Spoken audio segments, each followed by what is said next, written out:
오늘의 성경 말씀 시편 100편 1절로 5절 말씀.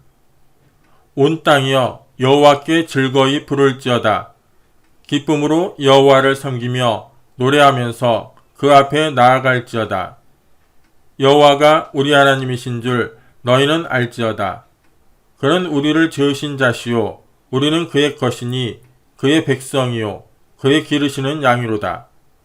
감사함으로 그 문에 들어가며 찬송함으로 그 궁정에 들어가서 그에게 감사하며 그 이름을 송축할지어다.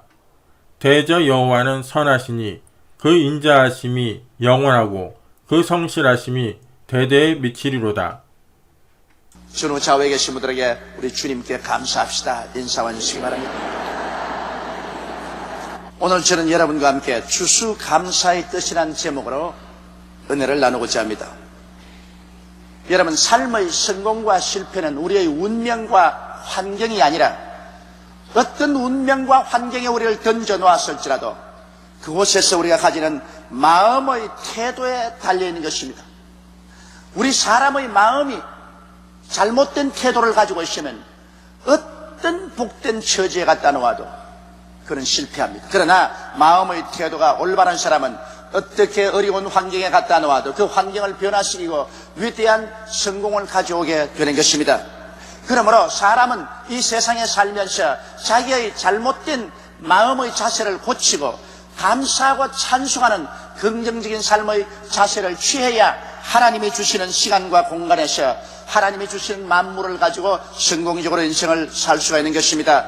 이 세상에 살면서 끊임없이 은혜를 받고도 늘 불평하는 사람이 있습니다. 이 사람은 자기 주위 환경 가운데 감사할 것을 찾는 것보다는 늘 불평할 것만 찾아서 다니며 불평을 합니다. 이런 불평은 마치 연기와 같아서 연기가 사람의 눈을 아프게 하는 것처럼 모든 사람들의 마음을 괴롭힙니다. 사람들은 그와 같은 불평분자와 같이 있기를 원치 않습니다. 이 사람은 가는 곳마다 부정적인 환경을 만들어 놓고 마는 것입니다. 그렇지 않으면 혹은 원망하는 사람, 하나님을 원망하고 부모를 원망하고 나라를 원망하고 이웃을 원망합니다. 원망투성이로 인생을 사는 사람, 이것은 실패하는 인생을 사는 사람인 것입니다. 어떤 사람은 미움과 분노를 늘 가지고 삽니다. 마음속에서 하루도 쉬지 않고 사람을 미워하고 늘 화를 내고 성을 냅니다. 이와 같은 사람하고 누가 같이 살겠습니까? 이러한 사람은 곧장 소외되어버리고 말고 스스로도 외로워지고 우울해지고 나중에는 자기 연민에 빠져서 쓸모없는 사람들이 되어버리고 마는 것입니다. 어떠한 사람들은 자기 본인적인 이기주의에 있어서 모든 것을 자기만 중심으로 생각합니다. 내게 있는 것을 내게 주소서. 자기 것만 찾습니다. 다른 사람이야 죽든 말든 생각하지 않습니다. 함께 잘 살고 공동의 이익을 추구하는 그런 마음은 전혀 버리고 나만 잘 입고 잘 먹고 잘 살고 편안하면 그로서 된다는 이러한 이기주의적인 사람, 이러한 사람도 그 인생을 완전히 실패케 하는 것입니다.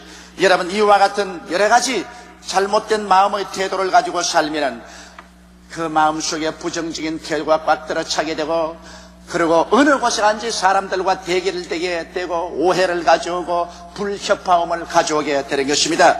이러므로 이렇게 되면 아무도 자기를 도와줄 수 있는 사람이 없어집니다. 자기의 친가족도 멀리하고 친척도 멀리하고 친구들도 떠나가 버리고 마는 것입니다. 이러한 사람들은 자기를 도와줄 수 있는 혈육이나 친구나 이웃을 잃게 되고 하나님의 은혜조차 빼앗겨버리고 마는 것입니다.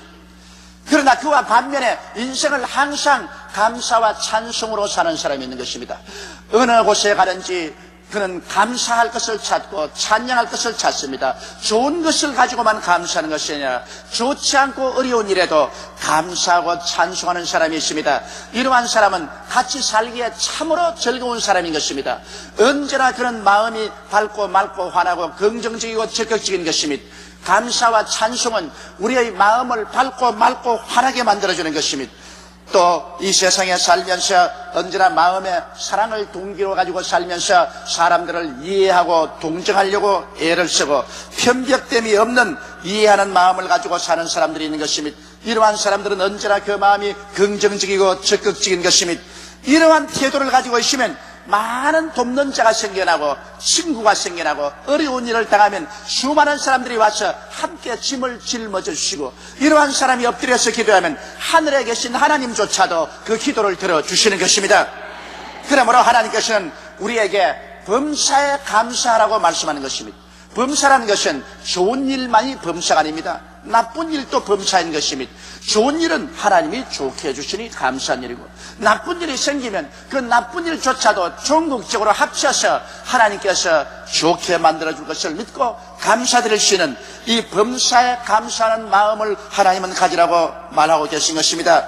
여러분, 더구나 하나님의 축복을 받고도 원망, 불평, 탄식하는 사람은 하나님 앞에 설 수 있는 자격이 없습니다. 우리는 하나님께서 한 해 동안 베풀어 주신 축복을 일일이 헤아려보고 그 축복을 가지고서 하나님께 큰 감사를 드리고 하나님을 찬양해야 되겠습니다. 왜냐하면 감사는 더 많은 축복을 가져오는 것입니다.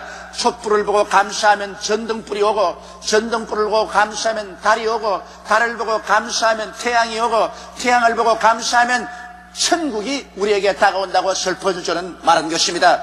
이러므로 여러분, 우리는 이 감사절을 맞이해서 왜 우리가 하나님께 추수감사 예배를 드리게 되는가, 그 여러 가지 면에 대해서 한번 마음속에 깊이 생각해 보고자 하는 것입니다. 첫째로 추수감사절의 유래가 어디냐는 것입니다. 무엇 때문에 우리가 교회에서 추수감사 예배를 드려야 하느냐, 이런 질문을 여러분 하게 될 것입니다. 추수감사 예배는 하나님께서 성경에 우리에게 그렇게 하라고 지시하신 것입니다. 하나님께서 이스라엘 백성을 애굽의 430년 종살이에서부터 해방시켜서 인도에 내어 광야를 지나서 젖과 꿀이 흐르는 가나안 땅으로 데리고 왔었습니다. 그리고 가나안에 들어와서 그들이 농토를 개간하고 곡식을 심어 거두고 살 때 하나님 앞에 반드시 추수한 것으로 감사하라고 명령을 하고 있는 것입니다. 하나님께서는 출애굽기 34장 22절에 이스라엘 백성들에게 이렇게 명령을 하셨습니다. 77절 곧 맥추의 초실절을 지키고 가을에는 수장절을 지키라 하셨고, 또 출애굽기 22장 29절에는 너는 너희 추수한 것과 너희 짜낸 접을 드리기에 드디게 말지라고 하셨습니다. 우리 하나님께서는 그러므로 봄에 맥추절도 지키고 가을에 수장절도 지키고 추수한 곡식을 하나님께 감사로 드리고, 또한 무슨 접을 짰으면 그것도 하나님께 반드시 드리라고 말씀하는 것입니다. 왜냐하면 여러분, 이 우주 만물은 다 하나님의 것입니다. 우리는 이 우주 만물 가운데 주인이 아니라 청지기입니다. 청지기는 하나님이 주신 것을 대리로 맡아서 누리는 것이기 때문에 하나님 주인에게 우리가 복받은 것을 반드시 드려야 되는 것입니다. 이것은 하나님께서 우주 만물의 주인이 된다는 것을 그 마음 가운데 반드시 시인하기 위해서 주님께서 그렇게 하시는 것입니다. 잠언서 3장 9절로 10절에는 내 재물과 내 소산물의 처음 익은 열매로 야훼를 공경하라. 그리하면 내 창고가 가득히 차고 내 접들에 새 포도즙이 넘치리라고 하는 것입니다. 우리 하나님께서는 우리에게 복을 주는 하나의 조건으로서 우리 하나님 앞에 먼저 처음 익을 열매로 감사하고 하나님을 예배하는 것입니다. 하나님께 이와 같이 실제로 우리의 물질을 가지고 감사하고 예배하면 하나님께서 그 조건을 위해서 하늘문을 여시고 복을 주셔서 우리 창고가 가득하고 우리 포도즙 틀에 포도즙이 넘치도록 그렇게 만들어 주시겠다고 약속하신 것입니다. 하나님은 우리 백성들이 와서 하나님께 감사하기를 굉장히 고대하고 계십니다. 시편 50편 23절에 감사로 제사를 드리는 자가 나를 영화롭게 하라니 그 경의를 옳게 하는 자에게 내가 하나님의 구원을 보리라고 말씀하고 계신 것입니다. 오늘날 이 세상 사람들은 타락한 이후로 불평의 병에 들려 있습니다. 아담과 하와 타락 이후로 그 부패한 마음속에 가장 강한 세력이 원망과 불평인 것입니다. 그렇기 때문에 하나님께서는 원망과 불평은 타락의 표상으로서 가장 미워하고 감사와 찬송은 구원받은 백성들의 표상인 것입니다. 그러므로 구원받은 백성들은 항상 입술로 감사와 찬송을 드리고 우리의 생활로 하나님께 감사의 제물을 드려야만 하는 것입니다. 이스라엘 백성들이 하나님의 인도를 받아서 430년 종살이던 애굽 땅에서 나와 젖과 꿀이 흐르는 가나안 땅으로 가는 도중에 얼마나 원망하고 불평했습니까? 조금만 어려운 일을 당하면은 그만 하나님을 바라보지 않고 환경을 바라보고 하나님을 원망하고 지도자를 원망한 것입니다. 하나님께서는 그 원망의 몸소리 치셨습니다. 그 결과로 애굽에서 나온 모든 사람들을 다 광야에서 죽여버렸습니다. 감사할 줄 모르는 사람에게는 하나님께서 젖과 꿀이 흐르는 가나안 땅에 들어갈 자격이 없다고 말한 것입니다. 그러나 감사하는 사람 여호수아와 갈렙을 통해서 그 후손들을 이끌고 젖과 꿀이 흐르는 가나안 땅으로 들어갈 수가 있었던 것입니다. 오늘날 또 하나님께서는 우리 앞에 젖과 꿀이 흐르는 가나안 땅을 예비해 놓았습니다. 우리 하나님께서는 예수 그리스도의 십자가를 통하여 우리에게 가나안 땅을 예비해 놓은 것입니다. 용서의 가나안 땅을 예비해 놓았었으며 하나님과 화해하고 성령 충만 받을 가나안 땅을 예비해 놓았었으며 우리가 마귀와 질병에서 해방을 얻고 건강을 얻을 수 있는 가나안 땅을 예비해 놓았었으며 저주에서 일체 해방을 얻고 아브라함의 축복에 이른 가나안 땅을 예비해 놓았었으며 우리 마음속에 천국의 영광을 가지고 천국의 소망 중에서 살 수 있는 가나안 땅을 바로 십자가 밑에 주님께서 마련해 놓으신 것입니다.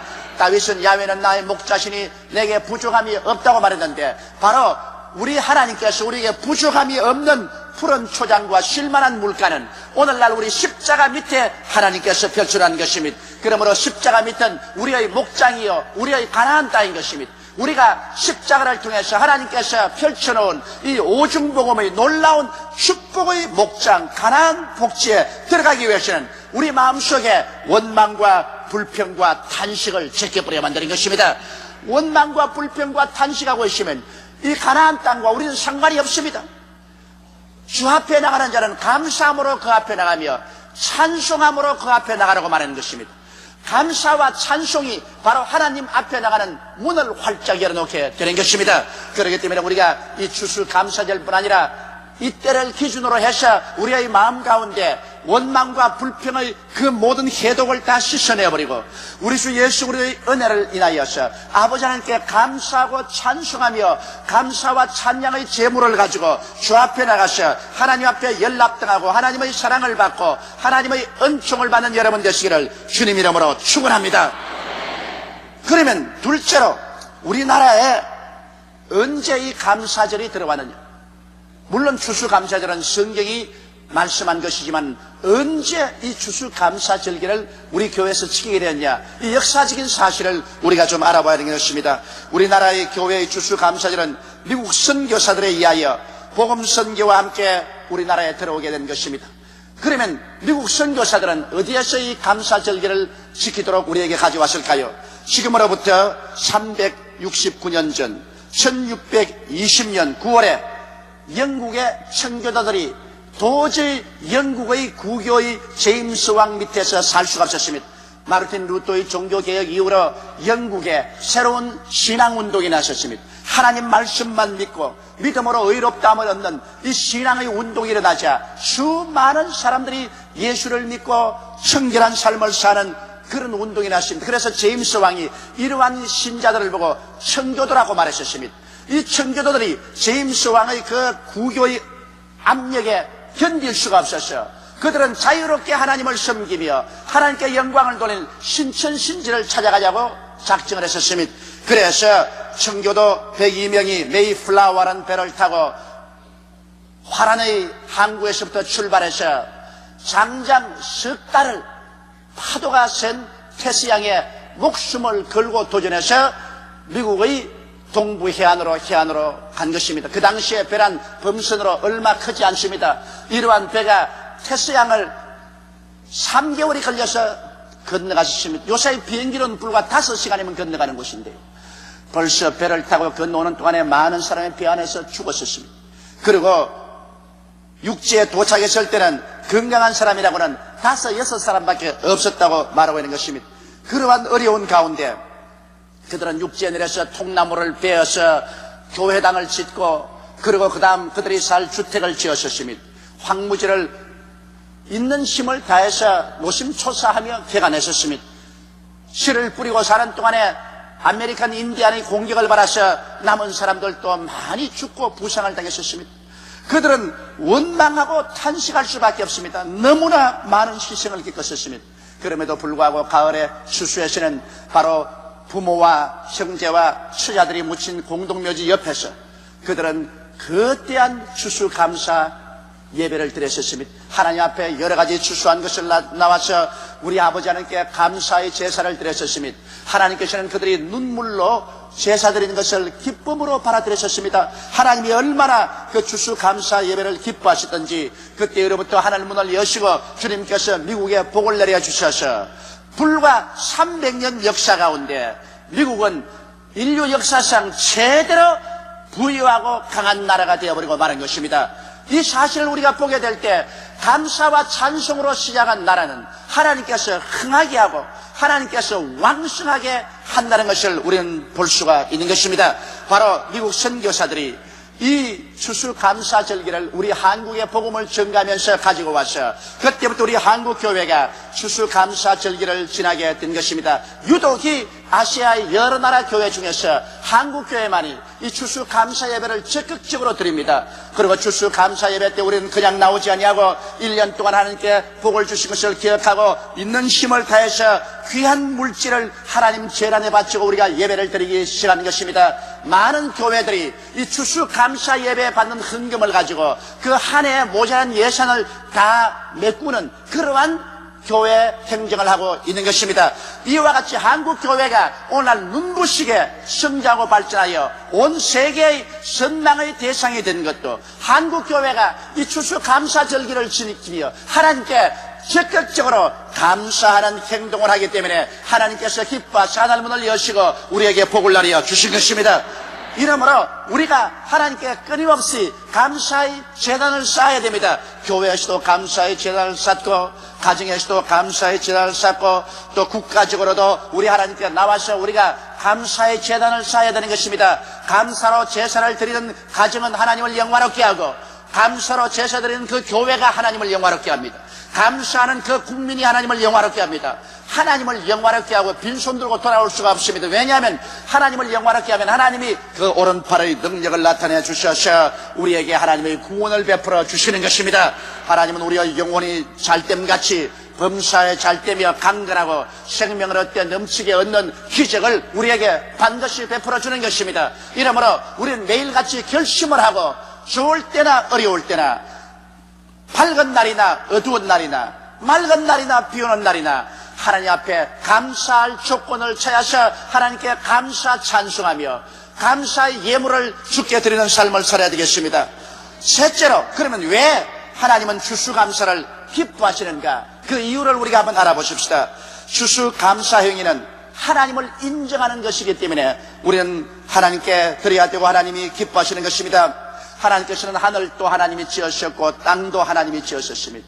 바다도 육지도 그 가운데 충만한 것을 다 하나님이 지으셨습니다. 그리고 우리 인생들에게 햇빛을 공짜로 주시고 이 숨쉬는 공기를 값없이 주시고 물을 값없이 주시고 이 세상에 오국백과를 주님께서 다 우리에게 주셨습니다. 하나님이 주신 것이 얼마나 풍성합니까? 우리는 거기에 조그마한 인간의 노력으로 가공했을 따름이지 모든 것은 하나님께서 우리에게 주신 것입니다. 그러므로 하나님께서 주신 것을 우리가 받아서 누리고 그것을 가지고 하나님께 감사할 때 우리는 하나님의 언덕으로 삽니다. 하나님은 우주의 창조주가 되시고 우리의 주가 되십니다. 우리는 하나님의 기르시는 양이요 하나님의 백성입니다 하고 겸비하게 하나님께 이것을 고백하는 행위가 되는 것입니다. 타락한 이후로 인간들은 인본주의에 서서 하나님을 내어 쫓아버렸습니다. 인간을 하나님 자리에 앉혀놓고 인간이 스스로가 하나님에 대해 자기 스스로를 찬양하고 칭찬하고 살아왔습니다.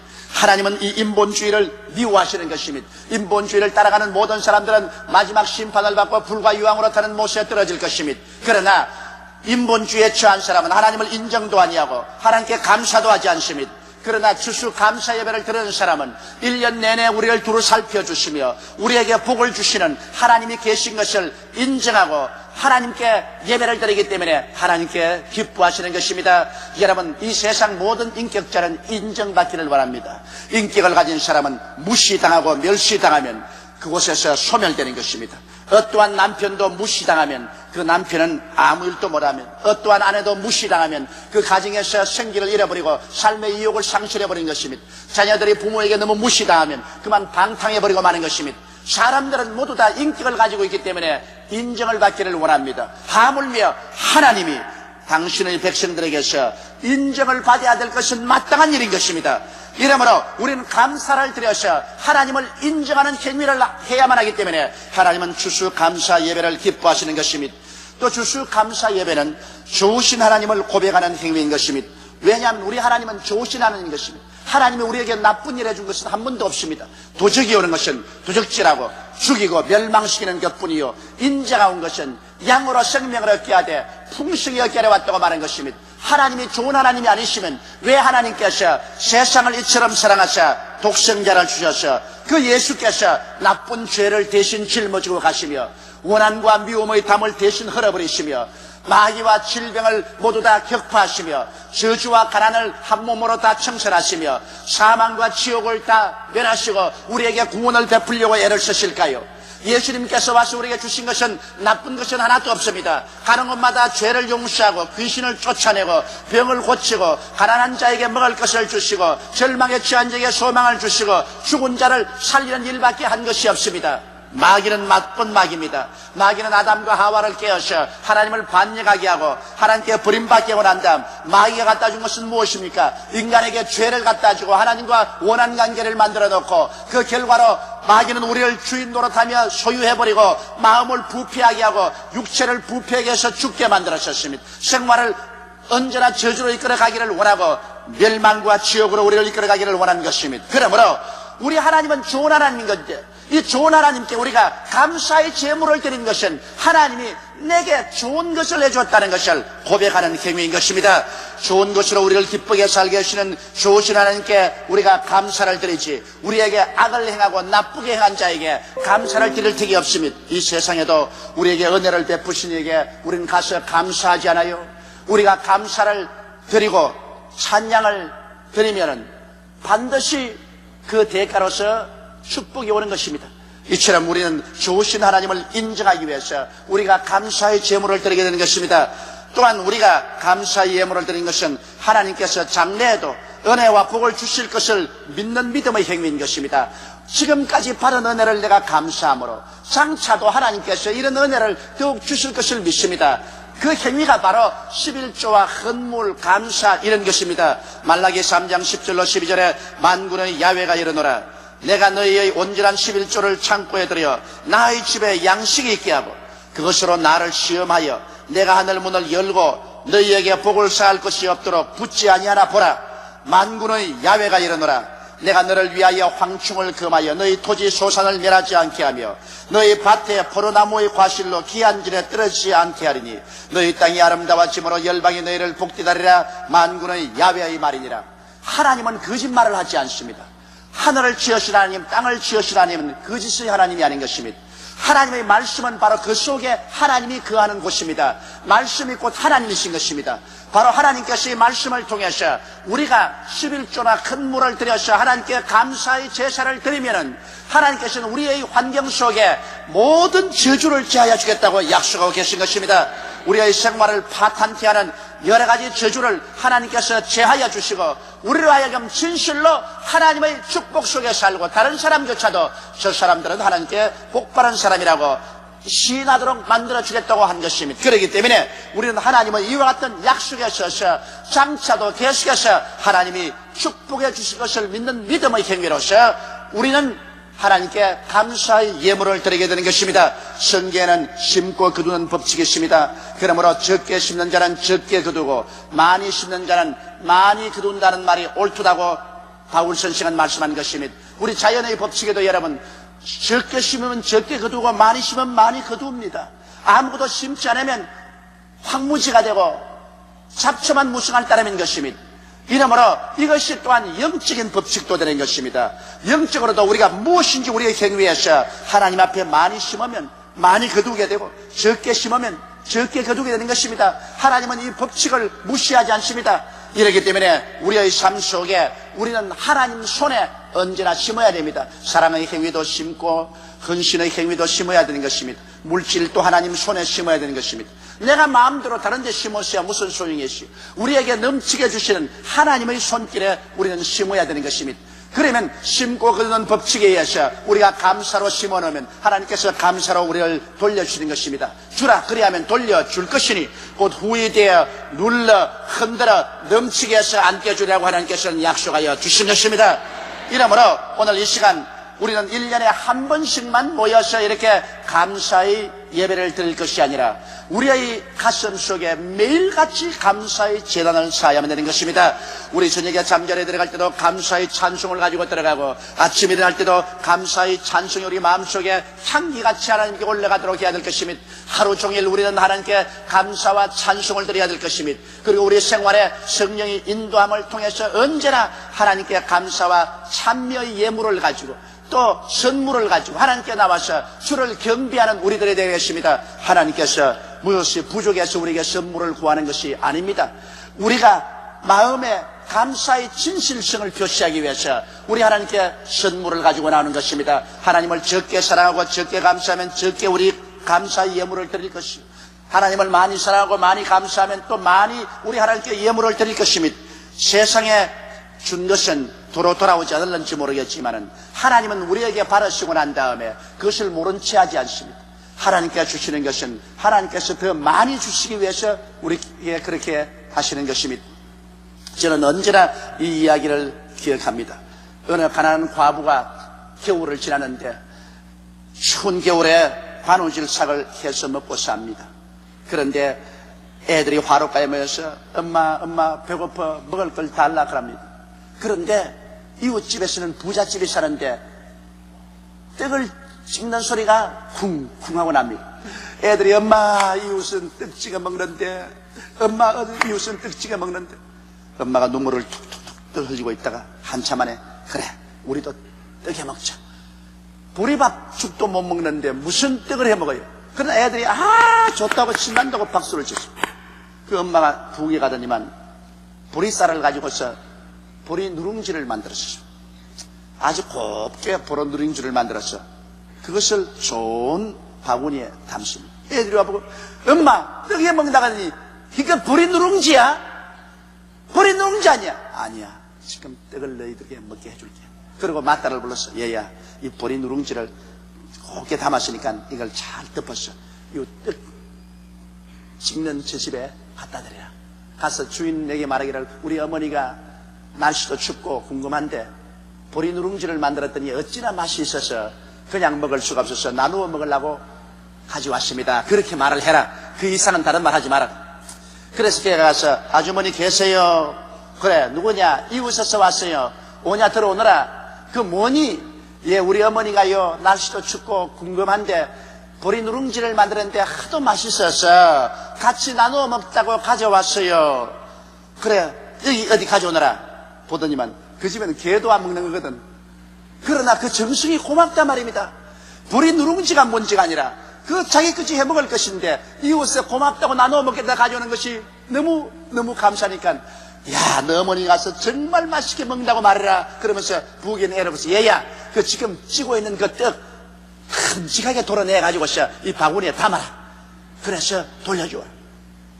보리 누룽지를 가져간 그 소녀가 들어올 때는 김이 무릉무릉 나고 그 집에도 아직 미처 먹지도 아니한 그 떡을 바구니에 잔뜩 담아와가지고서 그래서 그 어머니와 저렇게 나눠 먹었다는 이야기 있는 것입니다. 보리 누룽지와 떡 그것을 여러분 비교할 때 보리 누룽지는 아무것도 아니지 않아요? 그러나 왜 보리 누룽지가 떡을 가져왔습니까? 그 보리 누룽지에는 감사와 사랑 때문에 그런 것입니다. 여러분 우리가 진실로 감사하고 사랑을 하면은 그 감사와 사랑의 실물을 통해서 하나님께서는 기뻐하셔 하늘 문을 여시고 쌓을 것이 없도록 부어주는 것입니다. 우리가 하나님께 드리는 것은 보리 누룽지보다 더 못한 것입니다.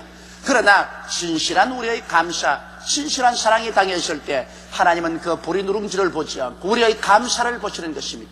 그리고 하나님께서는 우리 기도를 응답하시고 우리의 영혼이 잘됨같이 범사에 잘됨에 강건하게 복을 나려 주시는 것입니다. 다 같이 우겨시게 기도드리겠습니다. 전능하시고 거룩하신 하나님 우리 아버지요, 우리는 이 세상을 살면서 원망할 일을 많이 당하고 시련과 환난을 많이 겪으면서 그만 그 파괴적인 세력에 붙잡혀서 이스라엘 백성처럼 원망하고 불평하고 탄식하고 미워하고 분노하고 이기주의가 되고 감사할 줄 모르게 되어버리고 맙니다. 내 아버지 하나님이시 오늘 추수 감사절기를 당해서 우리가 1년 동안 살아올 때 하나님께서 베풀으신 이 많은 은혜를 생각하고 그 무엇보다도 하나님이 그 아들 예수님을 보내주셔서 십자가에서 우리 위해 죽어주심으로 그를 통해서 구원받고 하나님께 복을 받은 것을 우리가 생각하고 충심으로 감사할 수 있는 우리들이 되게 도와주시옵소서. 오늘 이 시간에 원망과 불평과 탄식일랑 다 흘러내가는 물에 던져버리게 도와주시옵시고 우리의 마음속에 감사와 찬양의 제단으로 바꾸어지게 도와주시옵소서. 감사와 찬송은 하나님의 능력을 가져오지만 원망과 불평은 오직 파괴밖에 가져오는 것이 없습니다. 우리 하나님 아버지여, 원망과 불평한 죄를 용서하여 주시옵소서. 재난에 쓰이는 이 종으로부터 시작해서 이 자리에 있는 모든 우리 성도들이 모두 원망과 불평과 탄식하며 살아온 죄를 회개하게 도와주시옵시고 오늘부터 찬송의 재단을 쌓고 살게 도와주시옵소서. 우리 주 예수님 이름으로 기도드리옵나이다. 아멘.